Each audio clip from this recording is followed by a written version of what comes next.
வணக்கம் மகளே. கன்னியாகுமரி மாவட்டத்தில் பப்பனாரம் தொகுதியில் மனோ தங்கராஜுக்கு சீட்டு கொடுக்கலங்க. ஆனால் பார்த்தீங்கன்னா சீட்டு கொடுக்காதது நல்ல விஷயம் தாங்க. ஏன்னா அவர் பெருசாக எதுவும் பண்ணவும் இல்லை கன்னியாகுமரி மாவட்டத்துக்கு. லாஸ்ட் 5 வருஷமாக என்ன பண்ணார்? லாஸ்ட் டைம் மட்டும் பண்ணார். என்ன கொஞ்சம் பண்ணிட்டு நான் இதை பண்ணியிருக்கேன், இவ்வளோ பண்ணியிருக்கேன் அப்படின்னு சொல்லி காட்ட வேண்டிய அவசியம் இல்லை. மக்களுக்கு தெரியும், மக்கள் நல்லது நீங்கள் பண்ணீங்கன்னா மக்கள் உங்கள் பின்னாடி தேடி வருவாங்க.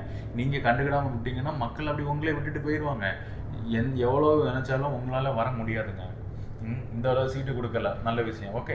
ஆனால் கொஞ்சமாவது உங்களுக்கு கேவலமாக இருக்குமா இல்லையா? கொஞ்சம் தற்கொலையை சுற்றிட்டு இருக்கானுங்க. டிஎம்கே கட்சி ஆஃபீஸுக்கு முன்ன நின்று ஆர்ப்பாட்டம் பண்ணுறாங்க. என்னன்னு தெரியுமா? எங்கள் மனோ தங்கராஜுக்கு பப்னாரம் தொகுதியை தூக்கி கொடுக்கணுமா?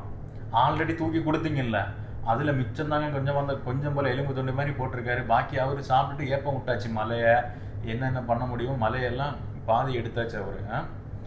எதுக்கு மேலே நின்று எதை கொடுக்க தூக்கி? அவருக்கு சீட்டை உடனே கொடுக்கணுமா? யார் சிஎம்கிட்ட சொல்கிறாங்க இவங்க சீட்டை உடனே கொடுங்கன்னு. சீட்டை கொடுக்க என்ன லாலிபப்பு தானே உடனே கொடுக்க இவர் எடுத்து வச்சு சப்பக்கு.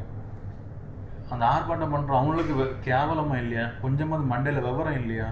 நம்ம என்ன பண்ணுறோன்னு தெரிஞ்சு தான் பண்ணுறீங்களா? அதை எப்படி நீங்கள் கேட்டவொடனே சீட்டு கொடுத்துருவாங்களே? நீங்கள் யார்? கன்னியாகுமரி மாவட்டத்தில் முதல்ல என்ன நடக்குன்னு யோசிங்க. அவர் என்ன பண்ணார் அதை முதல்ல யோசிங்க. பைத்தியக்கார மாதிரி பண்ணி